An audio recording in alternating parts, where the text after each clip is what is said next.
Assalamualaikum warahmatullahi wabarakatuh. Perkenalkan, nama saya Fitrina Fitoh dengan nomor NIM 203011111046. Di sini saya dari lokal PGMI 3B dengan mata kuliah Pendidikan Inklusi. Di sini saya akan mempresentasikan PowerPoint yang telah saya buat. Berikut PowerPoint-nya. Baiklah, pada kesempatan kali ini kita akan membahas tentang hakikat dan konsep pendidikan inklusi. Mari kita lihat pengertiannya. Yang pertama, kita akan membahas tentang konsep pendidikan inklusi.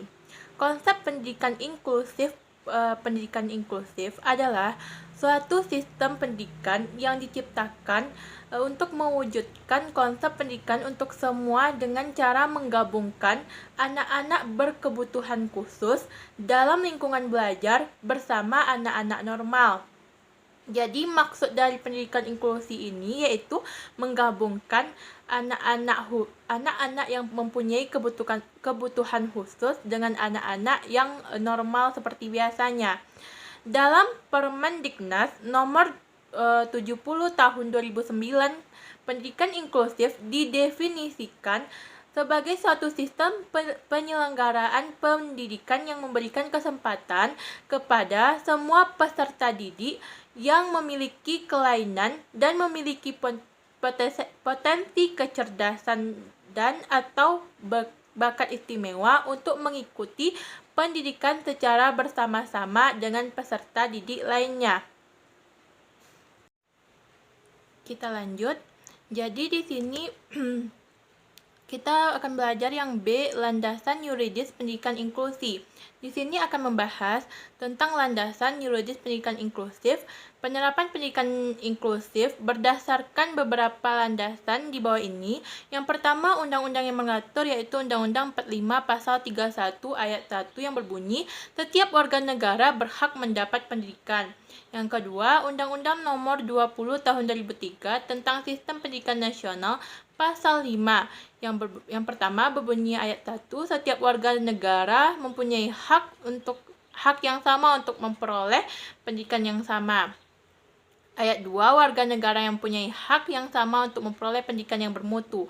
Yang ketiga, warga negara di daerah terpencil atau terbelakang serta masyarakat ada yang terpencil berhak memperoleh pendidikan layanan khusus. Dan ayat 4, warga negara memiliki potensi kecerdasan bakat istimewa berhak memperoleh pendidikan khusus.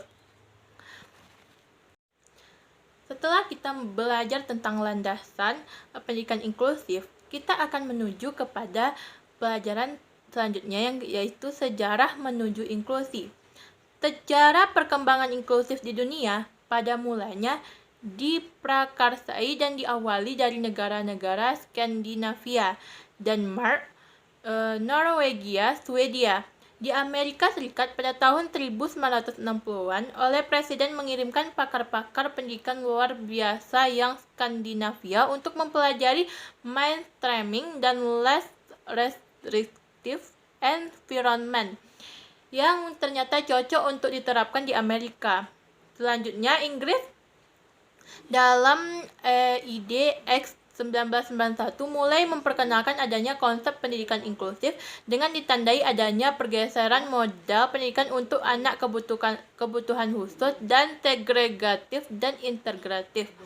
Dan tuntunan penyelenggaraan pendidikan inklusif di dunia semakin nyata terutama sejak diadakannya konferensi dunia tentang hak anak pada tahun 1989 dan konferensi dunia tentang pendidikan tahun 1991 di Bangkok.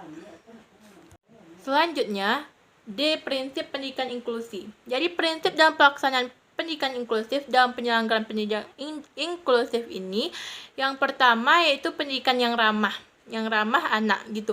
Pendidikan inklusif harus menciptakan menjaga komunitas kelas yang ramah terhadap anak, tidak membedakan yang mana yang normal, yang mana yang memiliki kebutuhan khusus. Dan yang kedua yaitu pengembangan seoptimal mungkin. Di sini berhak pendidik mengembangkan suatu pembelajaran dengan seoptimal mungkin.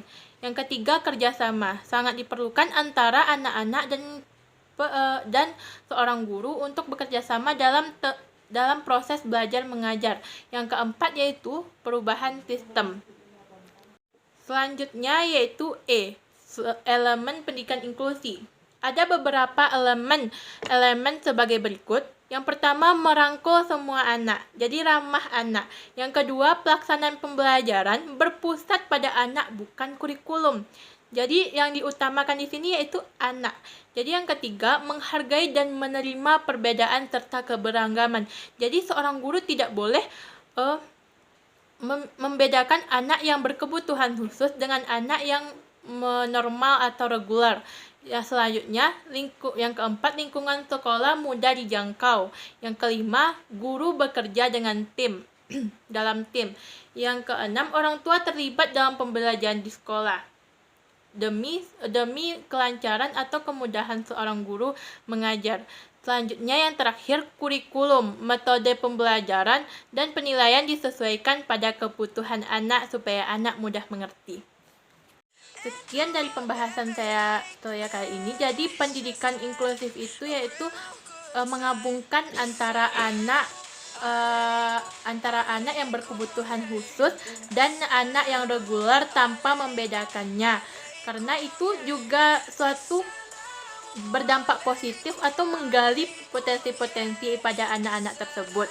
Jadi sekian, terima kasih pada video pembelajaran saya saat ini. Wassalamualaikum warahmatullahi wabarakatuh.